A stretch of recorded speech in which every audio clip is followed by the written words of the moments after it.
in the right places.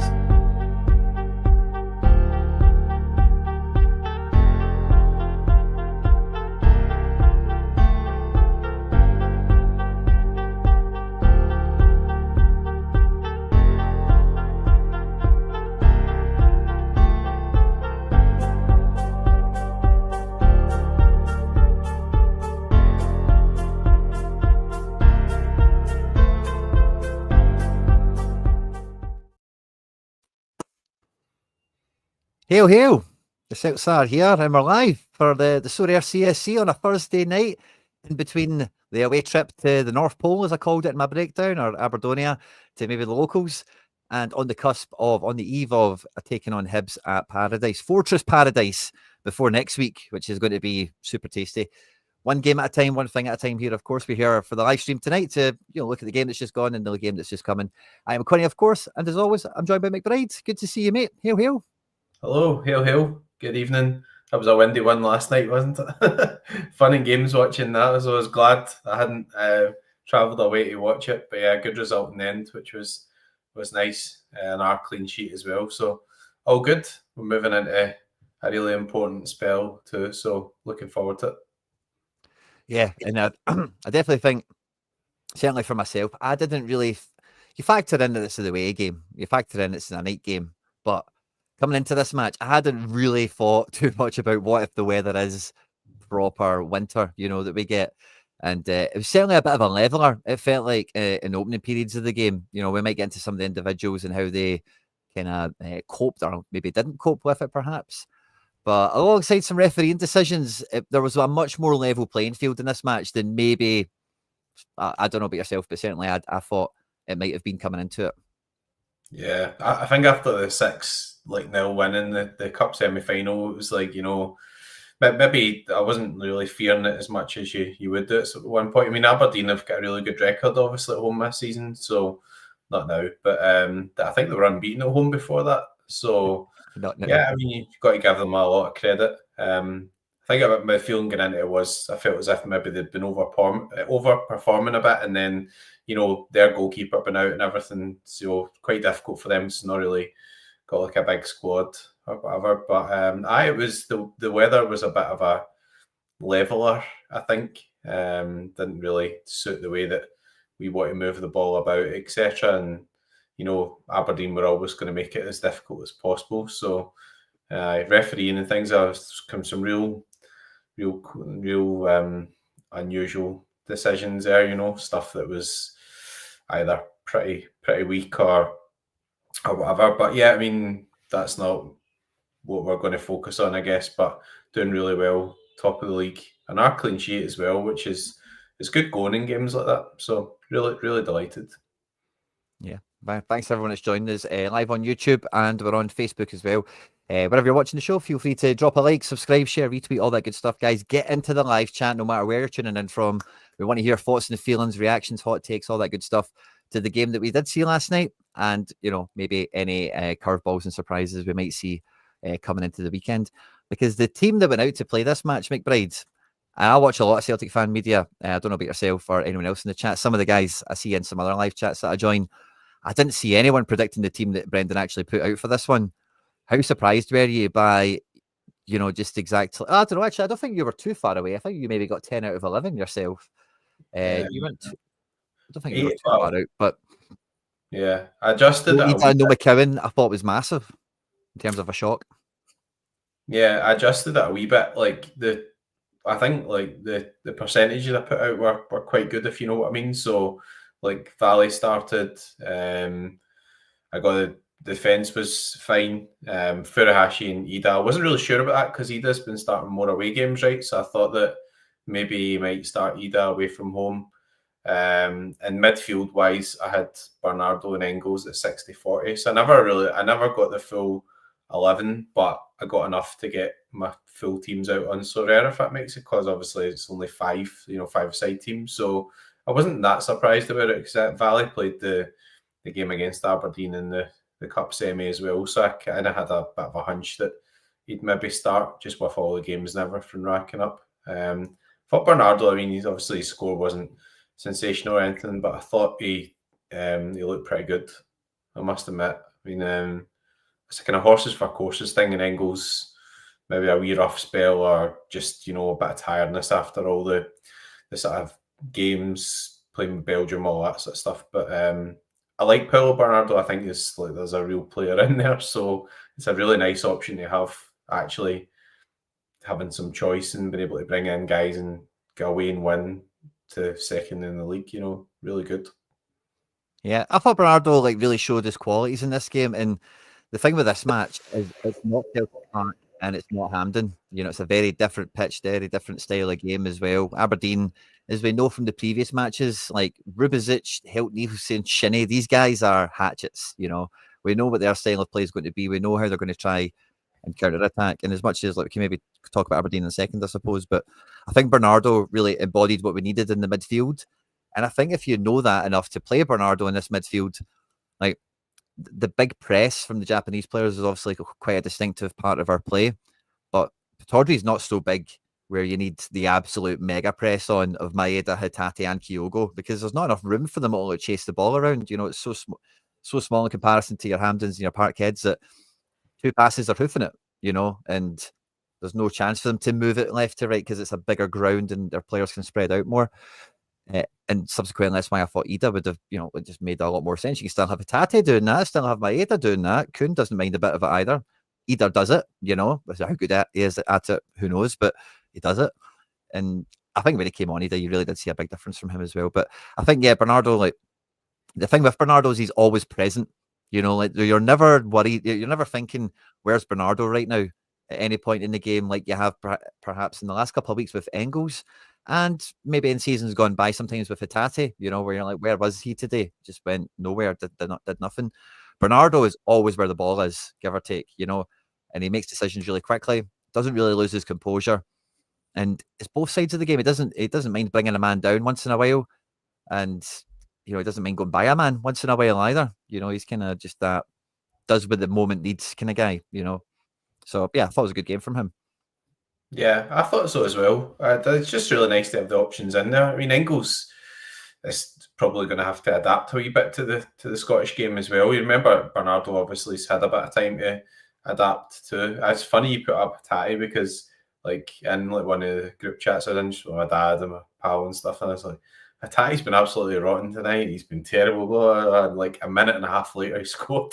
So it's like I actually didn't think Hatate had a good game, but. Well done to the manager because like he's the guy that's left them on, and you know he is a player who can unlock the door. Or obviously he scored the goal, and you can see why he did leave him on. But like at that point, I was like, you know, I don't think he's really played well again. Similar to maybe the game against Bruges, I didn't think really had a good game against Bruges either. So there we go. I think this kind of tells the story of his night. He had 16 missed passes in the match. He only lost possession 17 times, but which might sound like a weird statement to make, right? But he's only actually lost the ball once then in possession. You know, if he's lost possession 17 times, he's missed 16 passes. He's been quite nippy himself. He won 4 duels, didn't lose any, but 51 accurate passes he did complete, 17 of them in the final third. I think that was kind of it. It's just like so often the ball was going out for throw-ins and goal kicks and stuff like that. Like we just never got shots away. We just never actually really created any chances. And it was on his shoulders in the first half to do a lot of it. And, you know, I think those 16 missed passes, I'm going to say 13 of them were probably in the first half, you know, or something like that. So it's just really magnified, it felt like. And like you say, masterstroke from the manager. And that kind of ties into what Andrew's saying in here. I mentioned it in the breakdown I did of the match. It went live on the channel earlier today. If you haven't caught it, be sure to check it out. But this happened against Motherwell, I think it was, when that game that McGregor was randomly injured right before kickoff, or in, you know, it wasn't on the bus. Remember that day? And Bernardo played in the McGregor role, and it was McCowan and Hatate, just like last night, you know, they went on and played, and they looked great. And I was making videos on the channel talking about how, like, this is the future. We're going to play Engels in there, and it's probably going to be McGregor and Hatate eventually. I would love to see something like that develop. I don't think Rodgers is in a rush to do anything like that because we're right in the thick of it now. You know, Zagreb final, and then we've got young boys before they go on a winter break and all the rest of it. Never mind everything else around it. So it might be something that happens later on. When McCowan comes on for Bernardo, I think like everything that was wrong with Hatate's game went away. and it felt like that McKeown was giving us something in the match that Bernardo wasn't. Not that Bernardo wasn't good or anything, but it's just different, high energy. I was describing it as like with McKeown, he looks like he's playing for his life, if you know what I mean. Like, he knows this is like do or die every game, every chance. He's got to be perfect. He's got to be the best he can be. And that's not even like dribbling by lots of people or anything, but there's lots of times where the ball gets fired into him and he might have his back to goal and he'll just one touch play off his left foot down to Dyson on the right or Forrest when he came on. And it's just little things like that that just moves the ball a lot quicker and creates the sort of chances that we are made to take advantage of. And I felt that them as a pair, like as much as Hatate gets the goal, we'll get the plaudits, but it felt like it was the kind of the style, the shape, maybe them as a duet is what really got the second half, the last half an hour certainly, especially into motion for us. Yeah, I think McKeown's a stick on to start against Hibs. That's going to be a hard lineup selection to call. I guess we'll come back to that later. But I mean, he's been one of the signings of the summer, obviously. I think, like, for £1 million, and he ticks a lot of boxes. He's a guy who's still got a good attitude. He loves the club. He's not going in the huff because he's not playing. He's obviously got the homegrown stuff and everything, which you really need for the Champions League squads, etc. And he's got a bit of quality about him as well. He sees good delivery from set pieces. He can have a shot from outside the box. He looks as if he can create things from time to time. So I just love him as a signing. Like, maybe we're over egging it a wee bit, but I think like what he's actually contributed compared to how many minutes he's got, it's actually been really good. And it gives you that option because, on Saturday, why not like give like McGregor a rest? Why not like just let Engels stroll about and play Engels and Bernardo and McKeown or something, or Engels and Hatate and McKeown, because you've got a lot of hard games coming up and you need to obviously keep people sort of fresh and firing and keep people hungry. I think we'll rotate a lot of the weekend just because like the rotation that we've made has actually worked really well, if you know what I mean. We've got away with it largely, and we're still getting results. We're still opening the gaps, so that wouldn't really discourage the manager from using the squad. But the squad, the big positive is I think that there's guys there that we've brought in, and they've been pretty clever signings. Yeah, I was just thinking there of the 20s, McKeown could be top 3 bang for buck, give or take. Just a thought that came to my mind as you were describing that there. But I had on screen there a moment ago as well, just pop it back in case anyone missed it. The Motherwell game I referenced, it was Motherwell. And you might remember it was the last time McKeown scored before, his game against Ross County at the weekend. So, yeah, it's happened, And I think this game was a big precursor to that last 30 minutes. Like, those two have put in a shift there. 75 minutes they played together in this midfield shape. Now, granted, it was Bernardo in the middle rather than McGregor, but I don't think that's a problem, And the thing that's always stopped me, especially with it not being Bernardo or Engels, the big reason I think it was a surprise that McKeown did come on for Bernardo is that's the weakest midfield we could make. And I always felt that that's what kept Iwata out of the fold. That if you played like Iwata, McGregor and Hatate, they were all too tiny. That's why I felt that never happened. So to this happen, it's a wee bit different, I suppose. And maybe it's just, again, like you say, horses for courses, individuals. Brendan likes different people in different spots or whatever. But I thought that was surprising on the night. Like, wow, we've got 3 wee guys in centre mid against the elbow merchants and the shin high tacklers, sort of thing. So, Aberdeen, but like Strangelove, the doctor says here, like, they had one style of play coming into this game that they were going to try and lean into. And I felt that their tactics was a little bit of a hybrid on what they gave us at Hampden and at Celtic Park, where like McGrath was in the middle. They tried to get the wide players, but they started with Nisbet this time rather than Sockler, who was like effective off the bench and started at Hampden and all the rest of it. And like our second string, like the quality between first and second string right now in some places like we're discussing is like the margin's getting thinner and thinner. It feels like every week, which is perfect for the squad. Aberdeen are obviously on a different level down, right? But it doesn't feel like between like 3 or 4 of their players, like their first string and their second string, there's not much between it either. And the longer this game was at 0-0, and the more that they're bringing fresh legs on that fit their game plan, and this is like ticket debut for them, really, at home.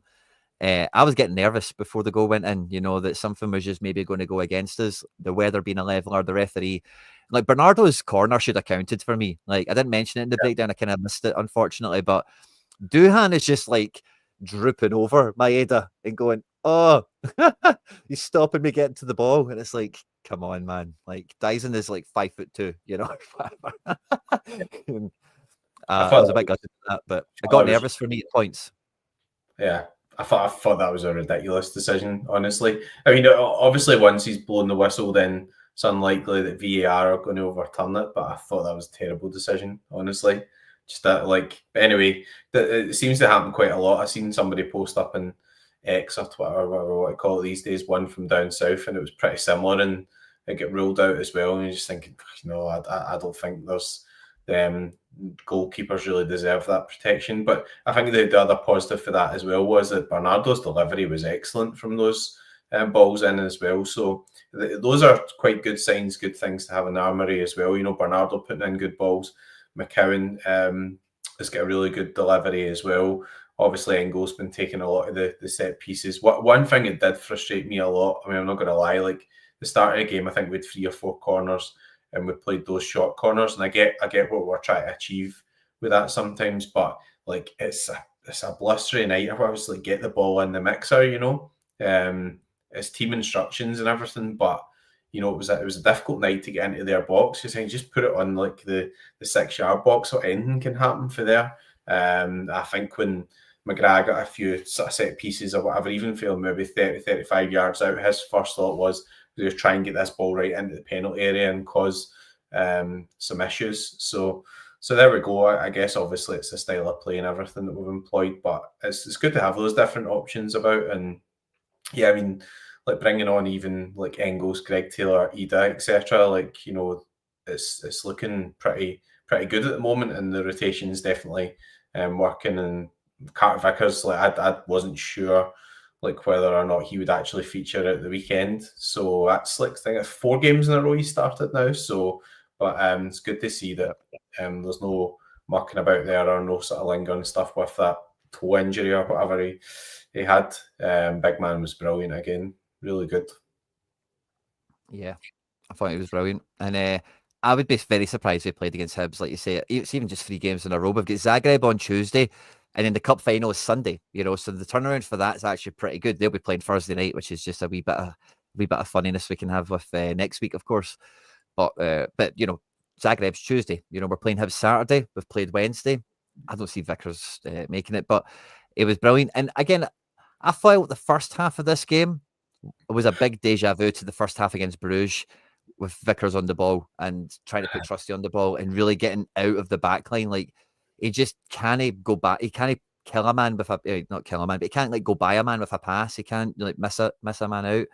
He just has to play the successful pass, you know, safe, just give it to someone right into feet. And it felt like Kuhn was quite isolated in this game. And, you know, there was definitely the need for someone to play a longer pass, like into the space or and through the crowd, as it were. And yeah, but defensively he is infallible. And it's weird, right? Because Trusty's been credited with this, hasn't he? This I've lost the screen, sorry. This goal line clearance, is it? Clearance off the line. I don't remember Trusty doing one of these. I remember Vickers half doing one. Yeah, I think it was like earlier on in the game, because obviously I was starting to check my score, but I know there was the one at the end where Trusty basically had the touch, and then you thought, oh, this guy's just going to burst the net here, and Vickers got in and he got the clearance off. But I think the Trusty one was earlier on in the game. I think it got added, like, you know, it's like 50, 55 minutes or whatever. So anyway, in case Opta's watching, just don't say anything, just shut up, Quinny. But I thought Trusty and Trusty and CCV is starting to look like a right good partnership, to be honest. I mean, like I do think at the weekend you'll see Trusty and Scales just to freshen it up a wee bit. And Trusty obviously got his rest at the weekend. You might see a bit of Ralston, or, you know, Alistair Johnson starting and Ralston coming on. Maybe Greg Taylor will come back in as well. So you'll see some changes, but again, it's a really nice position to be in, because I think some of the previous seasons you almost felt, or last season particularly, that if somebody was injured, that, you know, people coming in just weren't good enough. It's no offence to Stephen Welsh and the like, but, you know, you've got a bit of confidence now that there's 3 good centre backs there. And I know that Scales doesn't always suit the certain games or the certain sort of style of play, maybe with a high line, but it's good to be able to actually say, well, we can rest Vickers at the weekend, and we're not so worried about it. So yeah, and then like Schmeichel, obviously, like I think he could play as a defender. To be honest, like honestly, like I think he actually could play as like a sweeper or a centre back or whatever. Like he would love to be an outfielder. I think because he's such a good It's passer funny of you the say that. ball. Two Keeper. super keepers in this one. Yeah, The big man. he's just his general passing and his composure and everything on the ball's just amazing. 56 passes he made in this game. 56 passes. I'm not saying he's the best goalkeeper ever for Celtic, but he must be pushing or the best goalkeeper like on the ball. You know, I don't ever remember seeing a goalkeeper that's just like that good in terms of like passing the ball about and distribution, and you know he's got different varieties of stuff as well. You know, sometimes he'll just be feigning it and playing the ball 10 yards. Sometimes he'll be playing the ball 30 or 40 yards. Sometimes he'll be throwing the ball up and drilling it. Like, it's just like his distribution's just totally world class. He's been brilliant. Like just I hope he decides he's pretty fit and he's enjoying it and that he's going to play on for a few years, because it was a 1 year contract with maybe a 1 year extension or revisit it or whatever. But like we need to try and keep him engaged, I think, for a couple of seasons, because he just fits the style of play perfectly. So he definitely wants to go to the World Cup. That's what I always think. He's definitely building himself up to play that World Cup. So yeah. If we're happy to keep him, he'll be happy to stay. I'm quite certain of that. Fingers crossed. Yeah, I do think like Strangelove was saying here, like, you know, I don't think we were playing bad necessarily in that opening segment, but like the players were not doing anything. Like we didn't get our first shot on target until the 70th minute. And it was that one where it kind of fell between Ida and Hatate. And there was like 3 shots, maybe 1 or 2 of them got blocked before it went wide and away. But we hadn't had a shot on target until that point, you know, the 69th minute. So I don't think that's under instruction. I think it's about playing the ball quickly, moving it forward. And like I say, like Trusty, if I can share this screen, like Trusty does better in the kind of distribution side of things when he gets a bit higher up the pitch. And I think he was able to do that a bit better when Valley was on. We'll come to the team thing for Hibs at the weekend in a second. But when Trusty can get into like these areas up here, he's quality. But if he's next to Carter Vickers back here with McGregor, and there's like, I don't know, just put it right a second. Striker, couple of wingers, centre mids, fullback, back 4, whatever. If these guys are around here, like, see, getting out of this position, like Vickers doesn't have it to find like Kuhn. Kuhn was really wide, you know, and I know there'd have been like this guy here, striker, attacking mid, whatever. But Carter Vickers won't play that ball to try and find this guy in space, like zipping it by that guy so he can't get it or whatever. He'll always just play it here. You know, he won't ever fire it in. You know, he'll go in here or he'll give it to McGregor. You know, like he just won't do that. And when he's on this side of the pitch, like Vickers got a lot of touches of the ball. Like it's a big reason Kuhn wasn't really involved in the game, so we couldn't really get out of defence on this side of the pitch. And it's a bit of a reason. I actually thought it would have been smart to swap Kuhn and Dyson at one point because we could actually get out of defence on this side a lot easier. I think it was mainly because of Valley rather than Trusty in the first half. And that's kind of why Valley had the first half he did, because he was travelling up and down the line and whatever. Whereas with Taylor's more of a midfielder, and then Trusty kind of comes into this spot. But yeah, we were throwing everything down the left. And yeah, it wasn't bad necessarily, but if Vickers could like make a incisive pass, that's all it needs to be, is find someone else. You know, Bernardo, a Kuhn, whoever it might be, that's hiding out in this area here, one that goes by a guy, you know, just beat an opposition player with a pass from defence kind of thing. We would have got forward a little bit more. That's all I'm saying. You know, it's not defensively, cannot fault him, but that's what he's not got that. He's not got anything more than the easy pass that I could make. Like every pass he makes, I could make.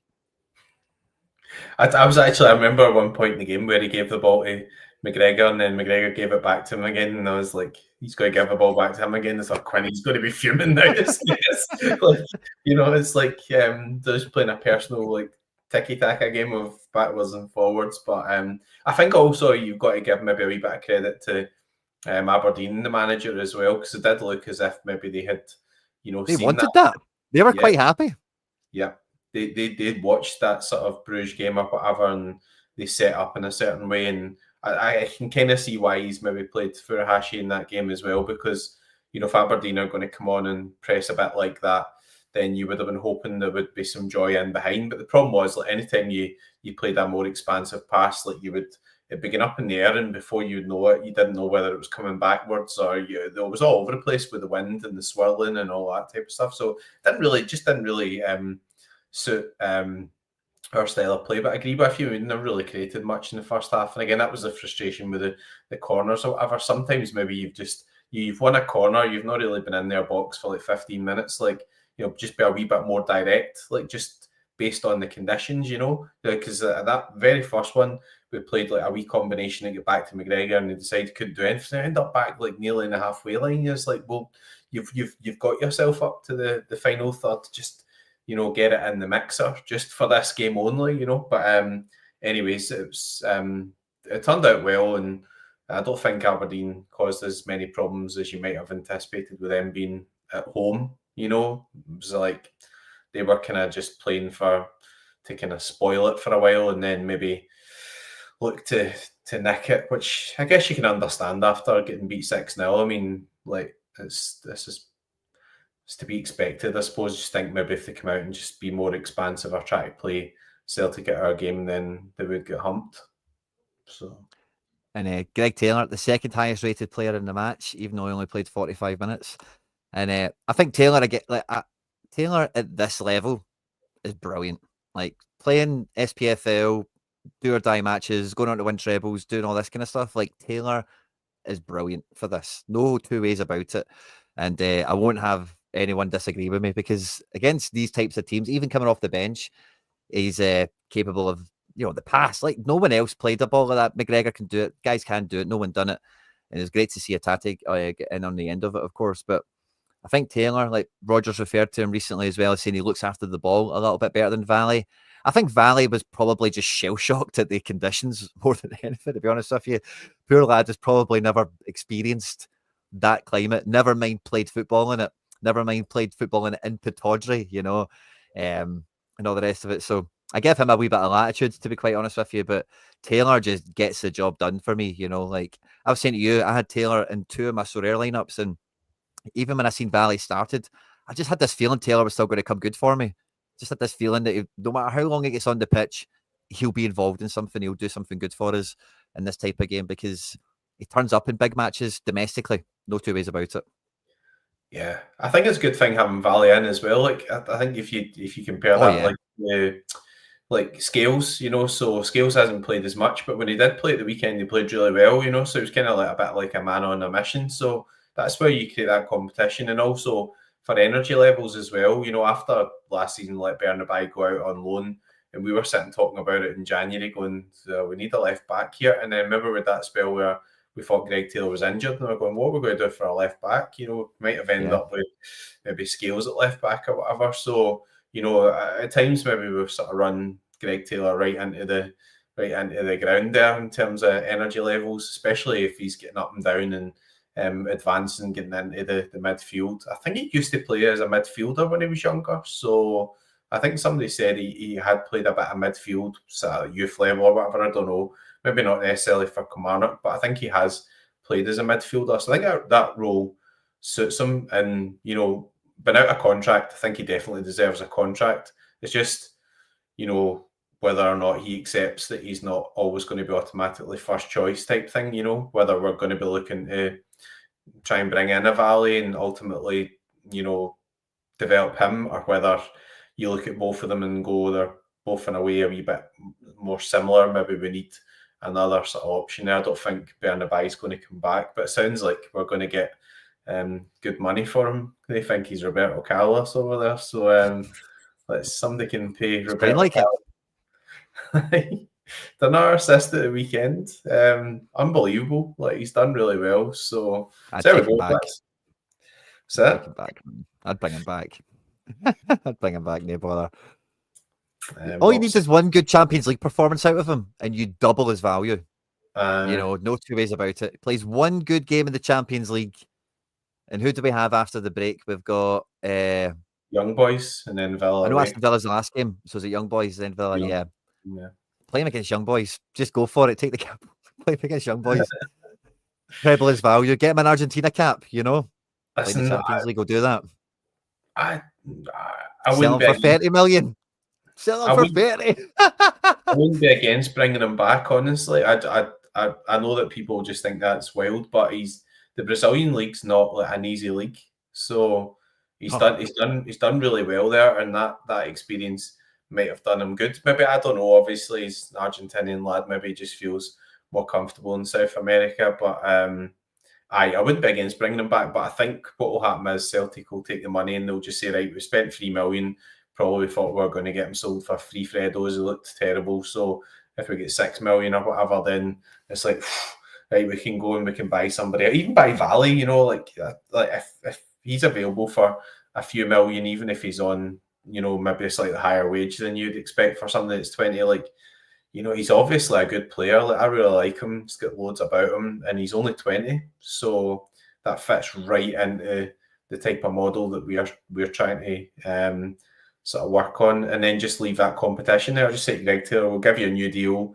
You're not going to play every week. Whether or not you play or you don't play depends on how you're doing, and if Valley out develops him or whatever, and Valley becomes first choice, well, that's what competition for places is. So. Monty's bringing up to KT. I'm just going to keep saying this. All roads lead to Robbo for me. That's just where I end the left back chat always. And selling Bernabe for a big chunk of money helps with that. Quinny, I would love it if we get Andy Robertson. Now, honestly, he's still playing for Liverpool in the Premier League. He's still playing for Scotland. So, like, if you could get Andy Robertson, then he's more than good enough to come and play at our level. And obviously, he's got all the experience of Liverpool, Champions League, English Premier League, whole shebang leadership. Like, you know, definitely, absolutely 100%. Tierney, I mean, I think the problem is we all remember how good Tierney was, but like, you know, I've got a Tierney card and so rare, I hardly use it, you know, like it's a mixture of injuries and just not being able to actually, like, you know, his injuries have been worse than like Carter Vickers and, you know, all that sort of stuff. So is he really the type of guy with, you know, if he was fit, then, you know, definitely, but I don't know. Wages will be a big issue as well because he'll be on, you know, probably about treble, quadruple what he was on at Celtic now. He's on at Arsenal, so he would really need to be like available on a free and nobody else wanted him or whatever. That might happen, by the way, because his injuries and his wage. Like, it might actually happen, but I don't know. I really don't know. It's not the same player, so. Somebody asked about so I thought I'd just throw this up quickly. He did go on a wee spree of goals, as you see there. There's about 5 of them in a wee cluster. He's just having the same life he had with us, really. You know, 3 minutes, 5 minutes, 18, 15, 8, 17, 12, 5, 31, 39, 20, 31, 2 goals, 16, 12 for an assist. And then, yeah, that's when he was with us. But yeah, I suppose it's more consistent. We weren't playing him all the time off the bench, I suppose. He's playing every game. I guess that's an upgrade for him. He looks happy enough, doesn't he? I think he'll get his chance there. Like the lad up there, Tolo Akira, I can't even pronounce his second name, but he's quite like a good sort of target man and stuff, and he's been doing pretty well. Yeah, him. I can't say his name. Arokadara. So you can say it, Quinny, right? But he's he's only 24 as well, and Genk have been going like okay. So yeah, I think it's kind of one of those, like, you'll need to wait an injury or somebody comes in. Jarna Stoikers, yeah, definitely take Jarna. He's a player. Does like set pieces and like penalties and everything, doesn't he? So the lad they signed this season. Yeah. Another winger. Or maybe another forward option. Or another midfielder, depends. Very versatile, which is kind of what we're after. High work ethic as well. Plays both sides of the game.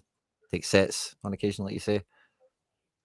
Probably wouldn't be mad money. Yeah, I mean, like, I don't think they'll sell him cheap, but I don't think he'll be mad money, you know.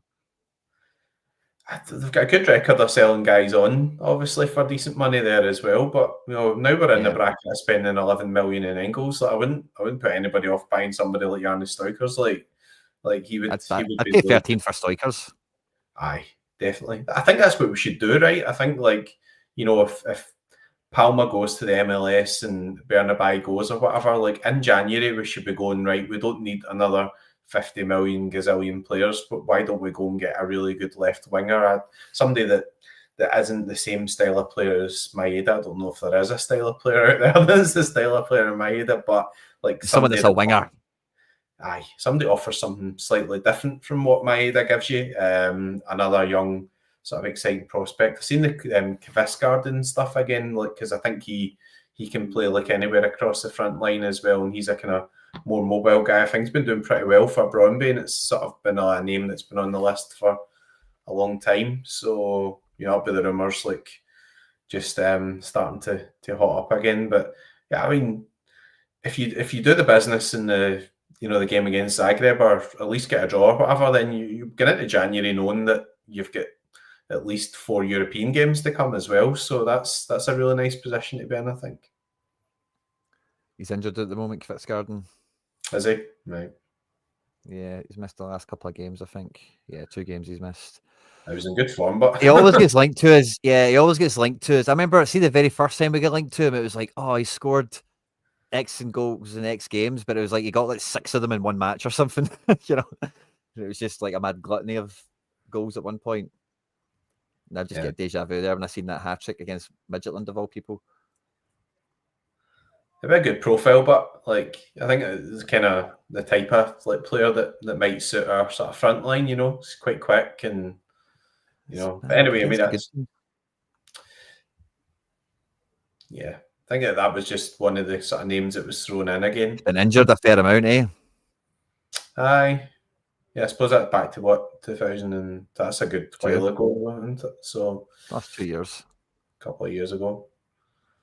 Yeah, so I was the Palma MLS thing like really stood out to me because I think that would be like something that proper suit him, like him being. We might get some alright money, I know. Maybe 5 or 6 mil out of that.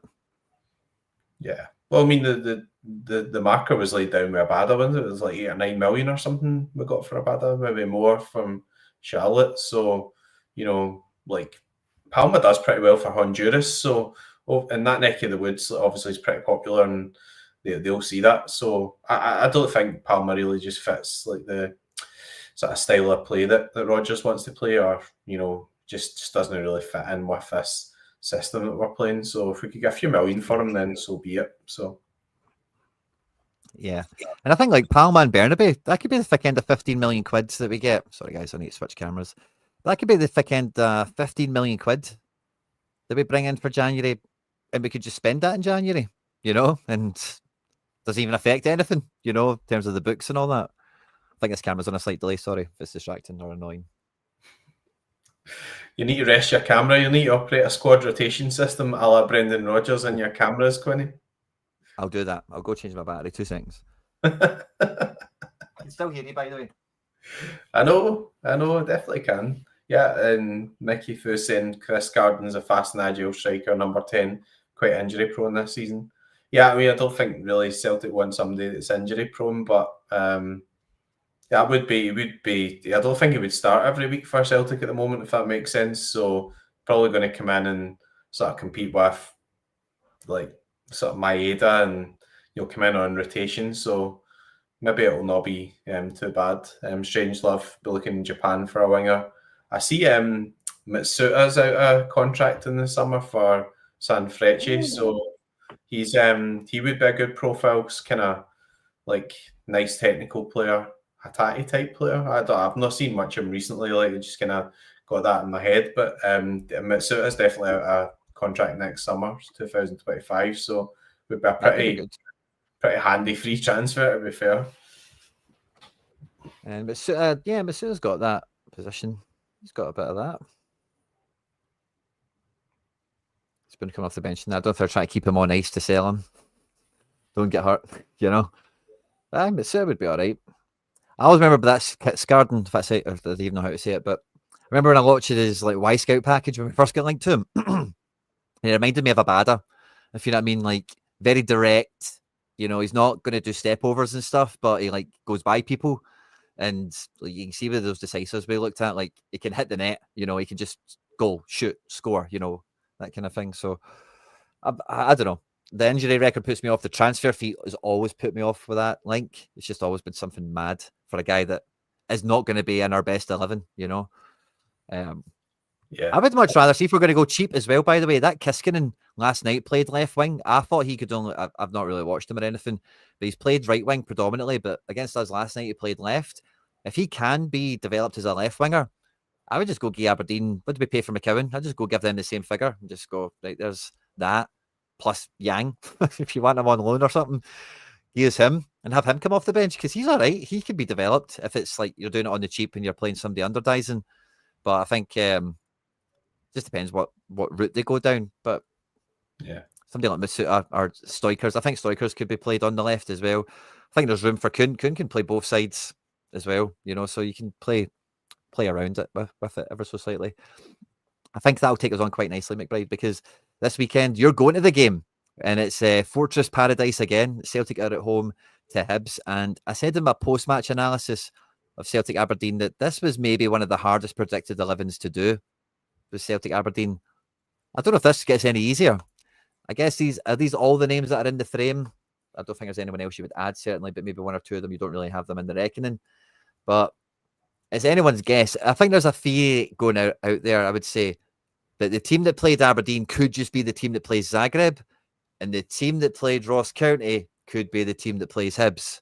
It could just be some of that straight midweek to weekend rotation stuff on the go. Because what we got last night was a wee bit of a hybrid on, like with Bernardo retaining his place, of course, Valley retaining his place on the team that started the weekend against expectations. How many, I guess like Schmeichel's also going to start in goals. Johnson's going to start this one, I think, isn't it? There's no chance we see a rest for him at this stage, although he has been getting subbed off. He got 90 minutes Wednesday, didn't he? Yeah, 90. I think he'll have to rest at some point. I mean, I think he started against Ross County and then come off right on 60. Yeah. So he got 30 minutes off there. I think you could see Ralston. Honestly, I think, like you said, I think CCV will get a rest. Or if he does start, I don't think he'll get past 60 or 70 minutes because you've still got, the game against like Zagreb, which is really important. And then you've got the cup final coming up. And then even after that, we've got so many games between now and January. I think there's still between now and like 20th of January, about 13 or 14 matches or something. So it's a real proper intensive spell. So I think what Rodgers is doing with the changes against Ross County and stuff is he's been proactive to that. Like, it's like, we're not going to run you into the ground. We're going to make sure we play high intensity game that will keep everybody fresh. And then obviously guys like Kuhn, 5-0 up. What was the point of bringing him on at 5-0 up? He just decided to leave him out. But I think Ralston could start, actually, because I think he's got to start at some point. And, if he doesn't start this game, then he's not going to start against Zagreb and he's not going to start against Rangers. So, what point will you actually rest Johnson? I'm just looking. The last game he started was against Dundee, which was like 4 games after the last international window, before the game before Leipzig. So that's like not far off the exact same situation we're on now, isn't it? Yeah. Well, I was thinking when I was predicting, like, basically, like, who started like all the games. So, like, since we've come back, CCV's started every game, Johnson started every game, McGregor started every game, and Maeda started every game. But I can't think of anybody else because Trusty got a rest. The left back's been rotated. Bernardo and McCowan have come in. Nicholas Kuhn get a rest at the weekend. So I think the only people that have started all the games are Schmeichel, Johnson, Vickers, and Maeda. So I think they would be McGregor, sorry. So they would be the ones that would be the biggest sort of candidates for, like, that kind of rotation. So we're still winning games at home as well, so I don't think he'll be discouraged in any way from throwing in some rotations. Like, you could easily just have Ralston there and just say, look, we're going to rest Johnson ahead of these 2 big important games. Like, it's a tough one, but you're just guessing. So that's a big guess. Looking at the table now, Hibs are second bottom. They won their last match 3-0 over Motherwell, which was a bit of a surprise, I suppose. And they rescued that point against Aberdeen in the 90 millionth minute, right at the end. So, bit of a weird one. I make you right. I don't know how Vickers can start this one, and I think like we're going to see Trusty Scales at centre back for this. Ralston is a funny one, I think, because like you say, AJ can play all the time, but he doesn't need to, and is Hibs at home? Who do Hibs play? Like, I think that's maybe an interesting thing to think about for a second. Is who's on their left wing? I Doesn't wonder if we matter. actually have the Hibs predicted 11. I know it doesn't really matter if you get me, but if it's like Junior Hoylett and Obita, this is the Hibs predicted team. If anyone wants to see this, we'll share this with he's the enemy we're expecting to face. Don't know how well the Zoom will help with us. Nah, it doesn't help that much. Yeah, Ewan doesn't start these days, does he? So Kucherev, Newell, Cadden, and Triantis in midfield. Don't know what that is. And then fullbacks that are bombing on with a back five. We should be pumping them, eh? Junior Hoylett, it's a funny one. Canada, Junior Hoylett versus Alistair Johnson. That's got to happen. Yeah. Canada on Canada. He could just start Johnson and just manage his minutes. I think it could go either way. As you say, it could be quite similar to the game we had against Ross County, and then loads of changes again. But I just think he's thinking about it. It's in his head. So I wouldn't be surprised to see like Taylor, Scales, Trusty, and Ralston, because Taylor's pretty much being the number one left back, favoured. Scales has started the last home game, done really well. Trusty and Scales, when CCV was out, did pretty well. So you're only really kind of looking at one major change there, if that makes sense. I know Scales for Vickers is a major change, but I don't think it's a big issue. So yeah, it could go either way. You could just see Johnson starting come off at like half time again, or I don't know, like whatever. Could do that too. Midfield's probably going to be harder to call, I think. I think so. I don't think McGregor gets dropped, to be honest with you, or rested or rotated or have his minutes managed. I think he'll retain midfield. I totally agree with you about defence, by the way, but I think, looking at Hoylett and maybe just comes off after 60, AJ. We can see that happening quite easily. But Bernardo, could we see Engels come back in? Maybe he's winding Engels back in to play him against Zagreb, or is he going to keep Bernardo in to reinforce him to be strong for Zagreb, And then McCowan and Hatate, again, just another kind of quandary. Do both of them play, actually? Does McCowan actually get in over these two guys all of a sudden?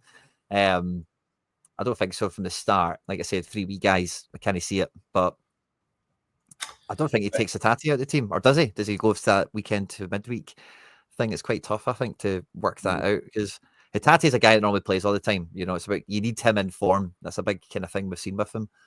So taking him in and out the squad, I don't know. I think McCowan surely's got to start. I mean, he was unbelievable at home the last time, and that's got to be in the manager's head. Like, just these are the games that you would want to play him in, if that makes sense. Like home game.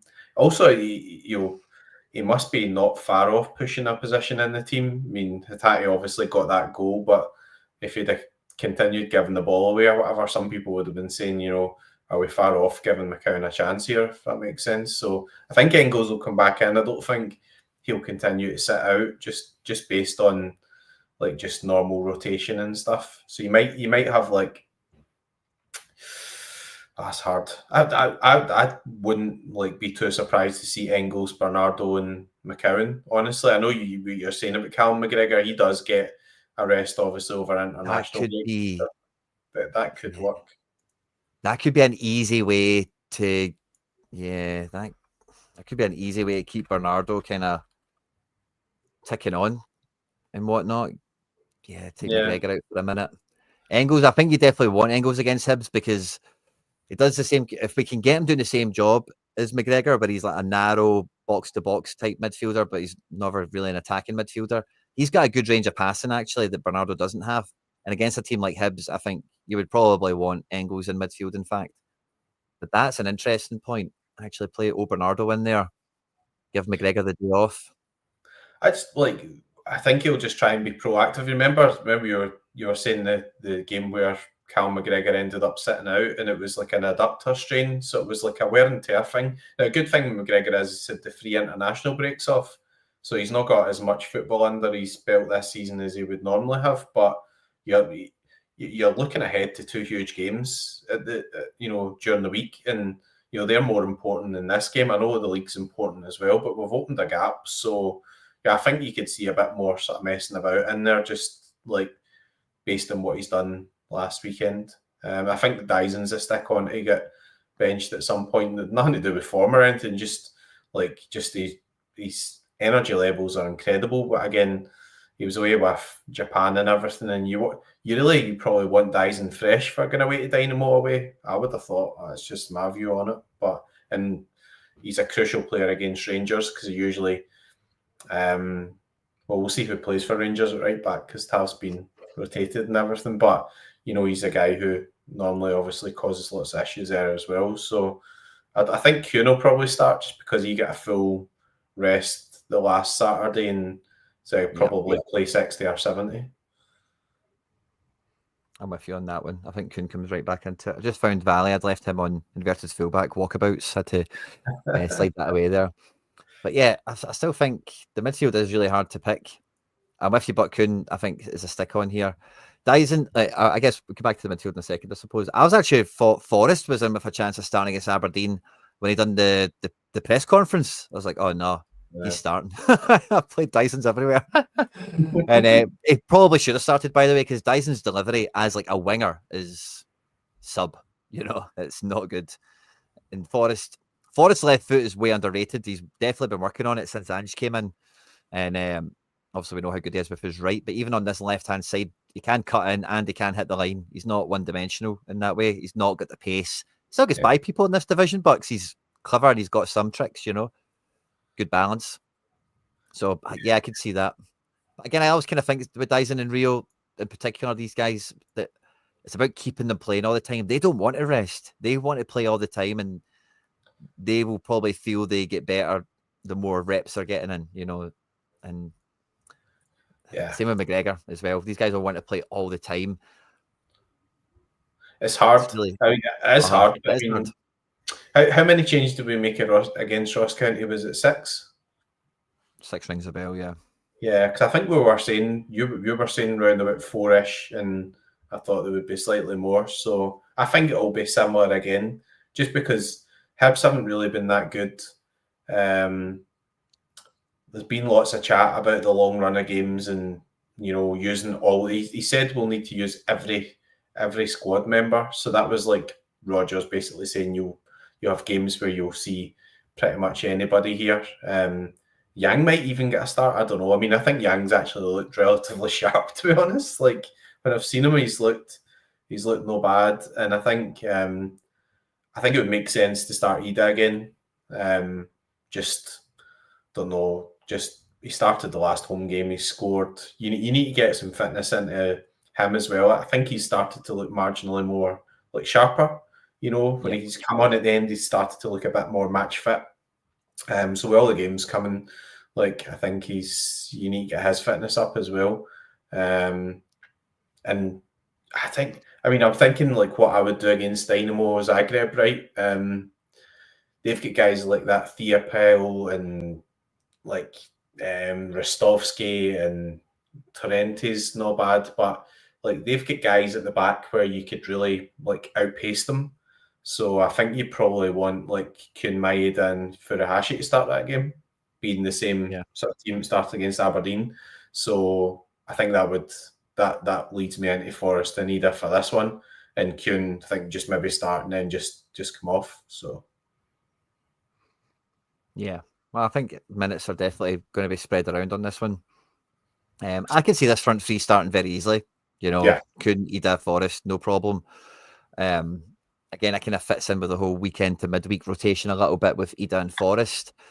Then you're giving Kuhn the start, whereas Maeda got the start last time. Kuhn rested entirely. Yeah. So I can see the mirror image kind of thing there. I can see that happening for sure. The midfield is just the biggest jigsaw puzzle. I think Engels probably does come in, to be honest with you, but it's then who else? Because really there's such a case for everyone else but Engels to play. So if he's taking up one of the 3 spots, then the other 2 it's hard. It's hard going. Yeah, that's what I was saying. But when we were talking earlier about the fact that we've actually got good options in there, I think Brendan said, I think he was asked about Engels and he was just talking about the right type of player for the right type of game.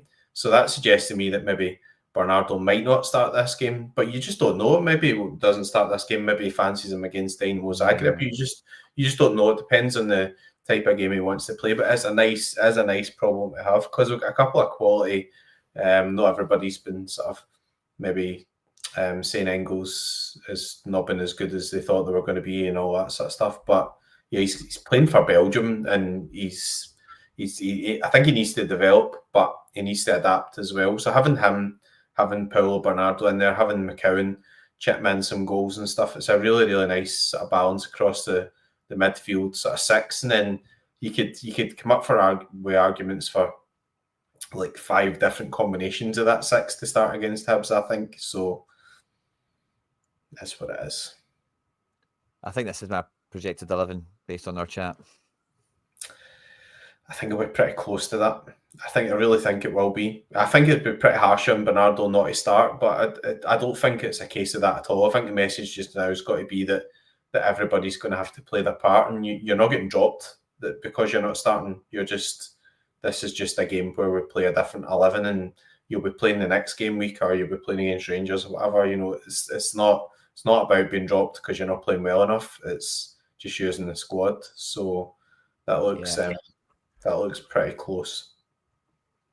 Engels, Johnson and Kuhn on the right. And I can see this. Gales and Taylor playing together on the left. Love a bit of life. Yeah. Forrest McCowan. Yeah, I can see this. I really hope he starts McCowan, because I think he deserves it. Like, apart from anything else, I think he deserves some minutes. Like, he's been really good. Yeah. He had a really good game. Remember earlier on in the season, the 6-0 away at St Johnstone as well. Thought it was really good that night. I think he hit the post or something, so he didn't actually score, but he looked quite lively and might have got an assist. And we played sort of brilliant that night. I think Valley came on, got a great assist and everything as well. The one he knocked off to Ida. So yeah, I think there's McCowan really deserves some minutes in there, and it's just whether or not he takes McGregor out. I guess he'll probably want McGregor in there, just being the sort of captain material, the leadership, that type of stuff. McGregor get 60-minute subbed not long ago. I think it was the Ross County game. They get taken off after 60. Job done. Same. You can see. I can see that happening with him and AJ. 60 minutes, off you come. Bernardo and Ralston on. Yeah, and hoping that you get. I mean, because there's something to be said about like trying to do what you did against Ross County. Like when you're 5-0 up at half time, you can do what you want. So I'm not saying we're going to be 5-0 up at half time. Before that game, I said 2-1, and you said like 6-0, and I disagreed with you. So it didn't work out the way we were. I predicted the rotation, you predicted the score, so we got there in the end. But yeah, I mean, if you go pretty strong and you're a couple of goals up, then you can start taking some liberties then. And I think that's probably more Brendan's style, if that makes sense. Like, give guys minutes, but still keep it a pretty strong sort of core of guys. And it's just great. I mean, like, honestly, it's brilliant, just all these big games coming up and how well we've done so far this season. Like, because we're keeping clean sheets and everything as well, right? Which is especially keeping a smile on my face from a Sorare point of view, because it's good for the fantasy football. But, even with that tough game, the adverse weather conditions, blah, de, blah, de, blah, de, blah, de, blah, like, everybody's hosting the league already. It's like, can't ask for any more than that. Yeah, I'm with you on that one. I'm just going to throw this Hibs team up just as a wee comparison, just towards the end of the preview that we've got here for it. So we've got their projected 11. I'm just going to smash it onto the old board here. And yeah, I'm looking forward to this. I think like everything is kind of leading up to the 2 games back to back with Zagreb and them in the final, isn't it? It's definitely a squad strategy that's in action here. And yeah, got a good feeling that a lot of the stuff we've been talking about is on the mind of the manager. We know Brendan Rodgers is a subscriber of the channel already, because he references us too often in his press conferences. When he's saying Celtic fans are saying this and that, it's normally the stuff we're saying. And so we say the same. I think we say distinctively some other stuff that other people don't say. So, Brendan, good to see you. Let us know the team if you're in the comment section, mate. What are we right about? What did we get?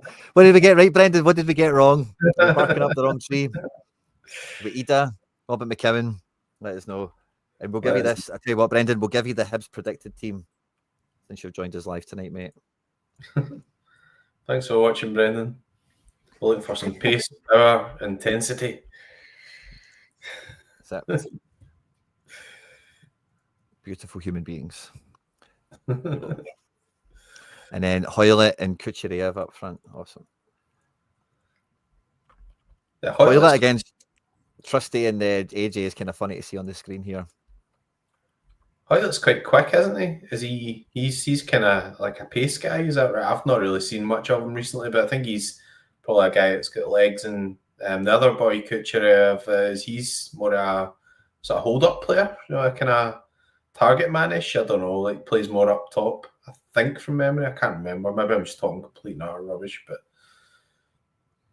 just don't pay much attention to teams outside Celtic, unfortunately. But He was at St Johnstone or something beforehand. But yeah, this is how they're planning to set up 5-3-2. Again, it feels like everyone we're playing against these days plays 3 centre backs now, and especially if we're going to be playing 3 midfielders. Like, yeah, you need this is going to be a great game for us. This is what it's going to end up like, I think. Yeah, I'll be like, well, I'm near the Hibs away end, so I'll be quite close to a beta then. If that's I'll be down there just watching them like doing their defensive drill in the first half anyway. That's they'll sit in. I mean, they've been really poor this season, Hibs, haven't they? Like, it's pretty disappointing. You look at like Hearts and Hibs, that Hearts have had that sort of investment from the same group as like Tony Bloom and things. So I think they'll recover, and obviously being in Europe and everything, like finances will be okay. But Hibs are just underperforming horrendously. Like, even if they just went and just like, well, I think they were kind of on the verge of doing that deal with Bournemouth, where it was like, right, we'll be your feeder club type thing, and just never done anything. Like, so. Anyway. I'm not pretending to be anyone, Monty. Sorry, I had no idea. Sorry, I was just kind of in the zone with McBride going through this, mate. Is it the Tierney thing? Like, sorry, mate. Sinisalo, is that what it is? I'm not too sure, mate. No, I'm not doing anything, mate. Just in the zone. Just in the zone, mate. Don't need to take it personal. And yeah, I think that's all we'll say about that. But yeah, awesome. Good chat is alive and kicking and well. McBride, what do we think the score is going to be at the weekend? Hibs against Celtic, Celtic against Hibs. I think we'll see a few changes again. I'm quite confident these days on sort of clean sheets and things. I've not really been impressed with Hibs at all. And I think even if they do go defensive, like, I just don't think they'll be good enough to keep Celtic out with all the armoury in the bench. So I think I'll go sort of 3-0 Celtic. 3-0? I'm going to go, what did we get last week against Ross County? Was it 4? 5. Oh, sorry, of course it was. I was thinking more what was my prediction last time, because I was 1 off. So I think if I feel 4 again, so I'm going to say 5. I'm going to say what it was last week. I'm going to go 5 now. 2 of them in a row. And yeah, especially if we do get, I'm up for it. 5-0. Come on. If we win 4-0, we could go for the average between me and you and claim that we got it right as well. So that's us get 3-0, 4-0, 5-0 covered, doesn't it? Yeah, I suppose we're all round about the same place. Clean sheet machine is charging on 1 game at a time. Michelle, get that out of here. They're not scoring free. Behave. 4-0. That's much more like it. McLaughlin. Let us know in the live chat. Your score predictions, of course. And if you're watching this after we've been live, get it into the comment section. Let us know. Get your receipts on the internet so you can screenshot it and show us it later on that you called it right. That goes for anything that we've been going through in terms of the projected 11 for Celtic at home to Hibs this weekend. We've been on for a fair length of time. Thanks to everyone that has joined us live on Facebook and YouTube. Thanks to everyone that's caught this after we've been live as well. Have a great weekend, everyone. McBride, it's been an absolute pleasure as always, mate. Hail, hail. Hail, hail. Enjoyed it. Looking forward to the game. Let's smash them up again. Big week. Big week. That's it. Let's get stuck into them like a dog eating beetroot.